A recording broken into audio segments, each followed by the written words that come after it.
Bonjour. Alors si j'ai décidé de consacrer cette première vidéo aux relations que les jeux vidéo peuvent entretenir avec les domaines de l'art et de la culture, c'est qu'il me semble que l'étude de ces relations va nous permettre de tisser de nombreuses pistes de réflexion pour les épisodes à venir. En somme, cela fait une introduction idéale. De plus, c'est une thématique qui est de première actualité. En effet, depuis quelques années maintenant, les jeux vidéo quittent peu à peu leur image de loisir pour adolescents masculins que leur prêtaient bien volontiers à la fois les médias, mais aussi certains films dans les années 80 et 90. Or, cela fait quelques années maintenant que les jeux vidéo s'institutionnalisent de plus en plus dans les domaines de l'art et de la culture, comme en témoignent de nombreuses expositions et manifestations qui ont eu lieu récemment dans des lieux hautement symboliques. Il y a eu par exemple l'exposition Museo Game qui a eu lieu au musée du Conservatoire national des arts et métiers, ou encore l'exposition Game Story qui revenait elle aussi sur l'histoire des jeux vidéo dans ce lieu mythique qu'est le Grand Palais. On peut souligner aussi qu'en 2006, 3 concepteurs de jeux vidéo ont été faits chevaliers dans l'ordre des arts et lettres. Il s'agissait de Frédéric Reynal, qui est un game designer français, auteur du jeu Alone in the Dark, qui a connu un certain succès dans les années 90. Il y avait également Michel Ancel, qui est game designer chez Ubisoft, lui aussi français, et qui a notamment créé Rayman. Et il y avait enfin Shigeru Miyamoto, qui n'est autre que le papa de Mario et Zelda, et donc qui est la figure emblématique de Nintendo. Enfin, on peut aussi souligner que le ministère de la Culture et de la Communication consacre cette reconnaissance des jeux vidéo en affirmant sur son site internet qu'avec un chiffre d'affaires mondial équipement et jeux de plus de 52 milliards d'euros en 2011, le jeu vidéo est devenu la première industrie culturelle mondiale devant le cinéma et la musique enregistrée. Longtemps assimilé à un logiciel, le jeu vidéo est désormais reconnu comme une œuvre de l'esprit, dotée d'un contenu éditorial et artistique original. En tant qu'œuvre de création, les jeux vidéo véhiculent les valeurs culturelles du pays où ils sont élaborés. Néanmoins, cette affirmation, me semble-t-il, doit être interrogée. En effet, qu'est-ce que cela veut dire que le jeu vidéo serait une œuvre artistique susceptible de véhiculer certaines valeurs culturelles ? Les jeux vidéo ne sont-ils pas avant tout issus d'une industrie globalisée ? Par exemple, si on prend une société comme Ubisoft, plusieurs de ces jeux sont développés conjointement à Montréal, en France, au Maroc, voire en Chine. Et donc, quelles seraient les valeurs qui seraient véhiculées par un jeu issu d'un développement qui se déroule sur plusieurs continents ? Pour répondre à cette question-là, il faut tout d'abord se rappeler d'où vient le terme d'industrie culturelle. Il a été forgé par 2 théoriciens de ce qu'on appelle l'école de Francfort, qui sont Adorno et Horkheimer, et qui ont élaboré ce concept pour dénoncer précisément l'uniformisation des pratiques et des contenus que mène l'industrialisation de la culture. Alors si on applique ces réflexions aux jeux vidéo, on peut se demander si par exemple du fait des coûts de production, le fait de devoir toucher des joueurs issus de multiples continents ne va pas nécessairement mener au renforcement de certaines thématiques, de certains contenus pour pouvoir faire consensus. Nintendo est une des premières entreprises dans l'histoire des jeux vidéo à avoir compris que cette industrie était fondamentalement globalisée. Et ceci à la différence du cinéma par exemple, ou encore de la bande dessinée, où des productions peuvent très bien marcher sur un périmètre très local et très restreint. Les jeux vidéo se pensent de façon transnationale et à l'exportation. Par exemple, dans Super Mario Bros, on ne peut que constater que de nombreux contenus ont été pensés pour faire sens auprès de publics de multiples continents. Bien sûr, Super Mario est un produit issu du Japon, qui a été développé alors, avec certaines valeurs que l'on peut retrouver du Japon, comme par exemple l'animisme ou le shintoïsme, mais on ne peut pas s'empêcher de voir aussi que Mario est un plombier italien, qu'il mange des champignons pour devenir plus grand, un peu comme dans Alice au Pays des Merveilles, et qu'il va grimper sur des haricots géants pour arriver dans les nuages, comme Jack et le haricot magique. Donc on voit bien comment ces logiques de globalisation vont avoir un impact sur les contenus et sur les valeurs qui vont être transmises. Il peut aussi y avoir plusieurs explications à cette globalisation, comme par exemple l'augmentation des coûts de production, ou encore les modalités de diffusion et de distribution, par exemple la dématérialisation, fait que l'on va tendre à vouloir toucher des publics qui sont nécessairement issus de plusieurs continents. Mais on peut se demander aussi quels sont les contenus que les jeux vidéo sont susceptibles de véhiculer en comparaison à d'autres médias, comme par exemple le cinéma. Les jeux vidéo ont aujourd'hui plus de 50 ans, et si l'on prend par exemple le cinéma au bout de 50 ans, dans les années 40, on se rend compte qu'il y avait des contenus qui étaient à la fois divertissants, qui étaient en pleine réussite économique, mais qui en même temps pouvaient avoir des messages de revendication politique, sociale. Je pense par exemple au temps moderne, voire aux dictateurs de Chaplin, ou encore à d'autres œuvres de ce qu'on appelle les formalistes russes, comme par exemple Eisenstein avec le cuirassé Potemkin. En tout cas, il y avait des œuvres qui étaient florissantes sur le plan économique et qui, parallèlement, pouvaient avoir des contenus avec une certaine revendication politique. De la même façon, dans la bande dessinée, il y a également des œuvres qui sont reconnues, qui ont une certaine réussite économique et qui abordent des thématiques complexes, compliquées, comme par exemple Maus de Art Spiegelman, qui aborde la thématique de la Shoah, encore Harvey Pekar aborde dans American Splendor la misère sociale aux États-Unis. Est-ce que dans les jeux vidéo aujourd'hui, on peut constater des jeux qui sont des blockbusters, qui sont en même temps divertissants, florissants économiquement, et qui vont aborder des thématiques complexes, graves, voire engagées politiquement, par exemple pour prendre position face à l'interventionnisme américain, etc. Force est de constater que ce genre de jeux vidéo est somme toute assez rare. Il y a lieu de s'interroger sur les raisons de cette rareté. Pourquoi, par exemple, certains types d'émotions sont plutôt sous-représentés dans les jeux vidéo, alors qu'il n'est pas rare de pleurer devant un film, ou en écoutant de la musique, voire en lisant un livre. Pourquoi si peu de jeux vidéo réussissent à nous tirer une larme ? Alors, pour répondre à ces questions, on peut tout d'abord, comme le fait par exemple Stephen Klein dans l'ouvrage qu'il a coécrit et qui s'appelle Digital Play, faire le constat qu'il y a des facteurs externes qui ont participé à renforcer certaines thématiques, certains types de contenus, voire certaines émotions dans l'histoire des jeux vidéo. Par exemple, Stephen Klein montre bien comment le contexte de naissance de l'industrie du jeu vidéo, la façon dont elle a bâti sa croissance économique, a favorisé l'émergence et la surreprésentation de certaines thématiques qu'il nomme des thématiques de masculinité militarisée.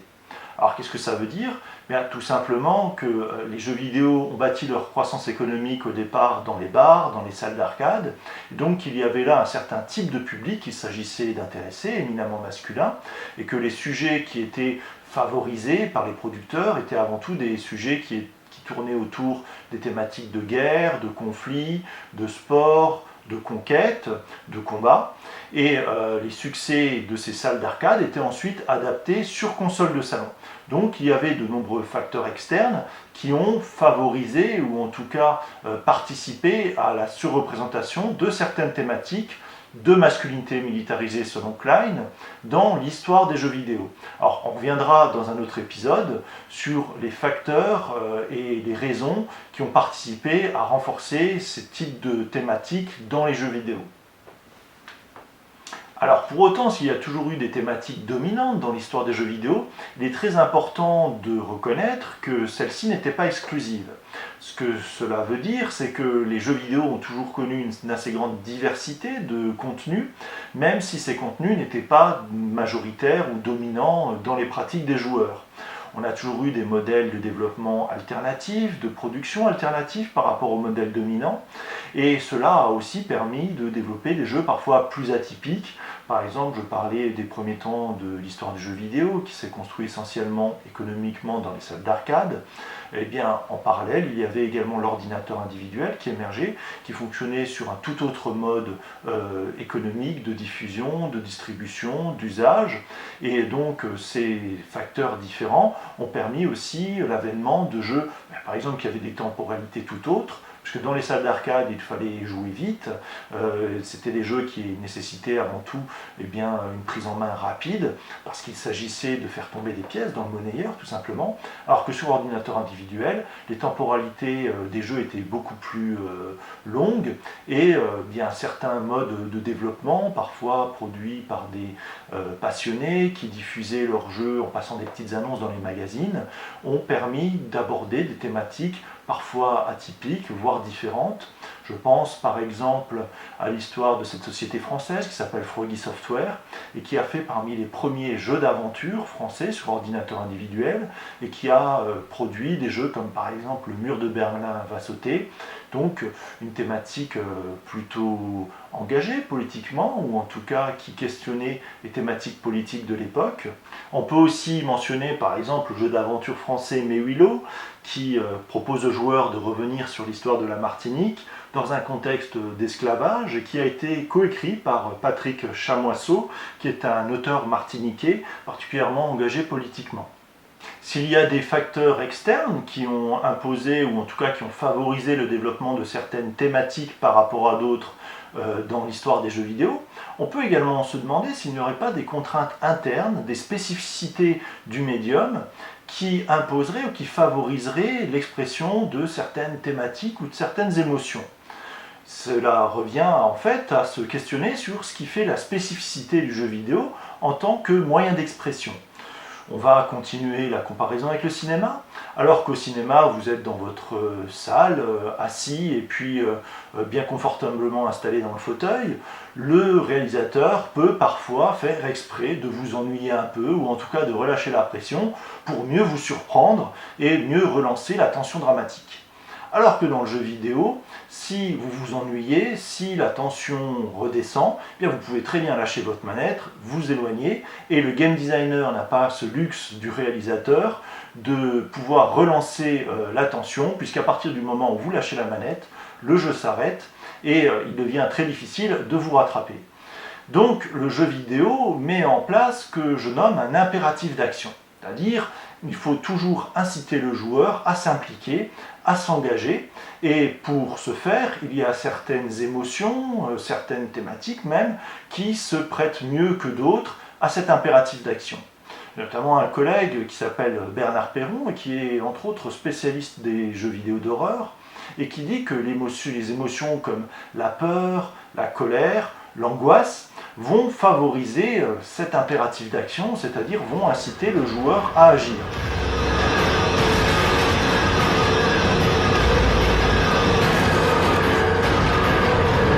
Alors lorsque l'on a peur, lorsqu'on est angoissé, on sait assez immédiatement comment réagir et vers où se diriger pour adopter l'attitude adéquate par rapport à cette situation de menace. Tandis que lorsque l'on est triste, on est plutôt apathique et on a peut-être moins envie d'agir, c'est-à-dire la tristesse peut moins se prêter à cet impératif d'action que mettent en place les jeux vidéo. Néanmoins, il faut bien se garder à nouveau de généraliser, puisque si effectivement la colère, l'angoisse, la violence sont des façons faciles et des grosses ficelles entre guillemets pour répondre aux impératifs d'action,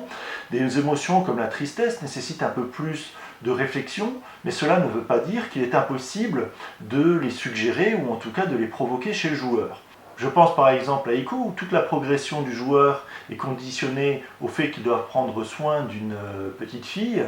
et dont la sauvegarde est essentielle pour réussir à évoluer dans l'aventure.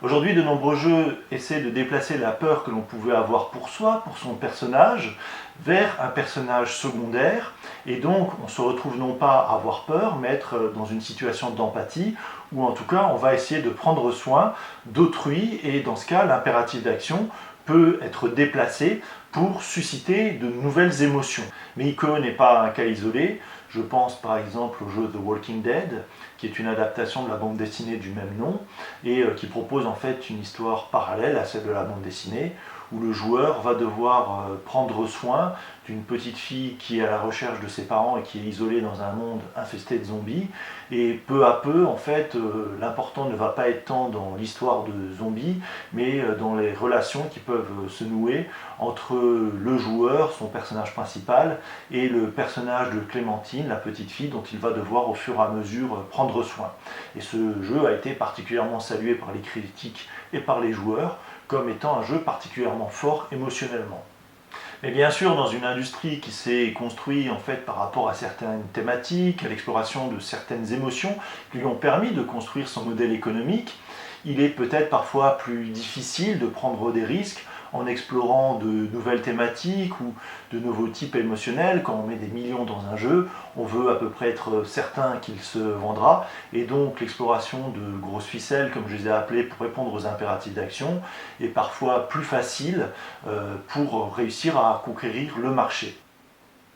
Il s'agit aussi de toucher des marchés très différents, et donc les contenus vont devoir être entre guillemets assez politiquement corrects si l'on ne veut pas froisser la sensibilité des Américains ou des Européens, voire des Japonais.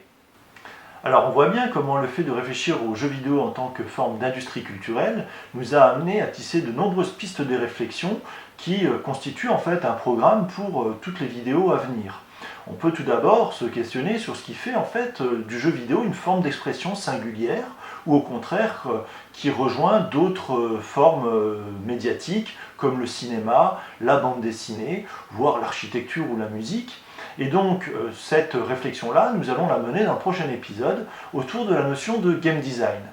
Mais on a vu aussi que réfléchir aux jeux vidéo comme forme culturelle, c'est à la fois reconnaître l'histoire des jeux vidéo, y réfléchir, penser à ces modes de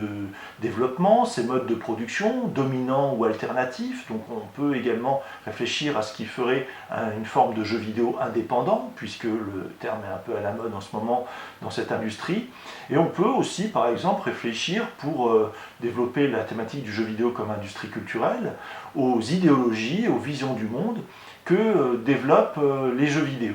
Donc vous voyez, on a là tout un programme à explorer, et je vous laisse donc découvrir à présent l'épisode 2 qui va porter sur la définition du game design qui donne son identité et sa spécificité à l'œuvre vidéoludique. Comme suggestion de jeu à essayer pour explorer certaines des thématiques abordées dans cet épisode, je vous propose par exemple d'essayer un jeu comme Amnesia, qui est un jeu absolument terrifiant et qui vous montrera en quoi la peur justement vous permet de répondre aux impératifs d'action développés par le jeu. Et à l'inverse, vous pouvez aussi essayer, et j'en ai parlé dans cet épisode, le jeu The Walking Dead, pour voir comment bien l'empathie que l'on peut essayer de ressentir pour un personnage secondaire dont on prend soin peut aussi amener à développer des émotions différentes de celles que l'on a l'habitude parfois de voir dans la grande majorité des jeux vidéo, et notamment The Walking Dead est un jeu qui peut être particulièrement triste. Enfin, si vous voulez essayer un jeu qui a une thématique peut-être plus atypique dans l'univers des jeux vidéo, je vous propose aussi d'essayer Cart Life, qui est un jeu gratuit, qui a gagné le Grand Prix du Festival du jeu indépendant de San Francisco, et qui vous propose entre autres d'incarner par exemple un vendeur de kiosques à journaux, et qui vous propose aussi de vivre la misère sociale américaine dans la peau d'un immigré, et qui par ses mécanismes ludiques vous fait à la fois découvrir la vie de cet immigré, mais aussi ses difficultés de subsistance, et va vous amener à faire des choix qui peuvent être parfois difficiles à assumer pour pouvoir vous en sortir dans cette vie difficile. Ce jeu est assez emblématique des formes de distribution, de développement et de production alternatives dans l'industrie actuelle des jeux vidéo, puisqu'il a essentiellement été développé par une seule personne, et de plus, il est diffusé gratuitement sur Internet. Comme vous pouvez le constater, la forme des graphismes tend à rompre avec les logiques d'exemplification et de démonstration technologique, technique de la plupart des jeux vidéo. Et même s'il s'agit d'un jeu qui est somme toute assez marginal dans les pratiques des joueurs, il me semble intéressant car il permet de montrer que des contenus différents et somme toute assez atypiques peuvent aujourd'hui tout à fait exister dans l'industrie des jeux vidéo, voire être reconnus.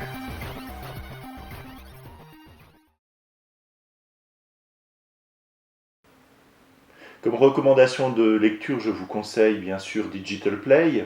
Alors néanmoins, celui-ci n'a jamais été traduit en français, malheureusement, mais j'ai coordonné un numéro de la revue Médiamorphose, numéro 22, intitulé Les jeux vidéo, un bien culturel, où j'avais proposé à Stephen Klein de me fournir un article que j'ai traduit.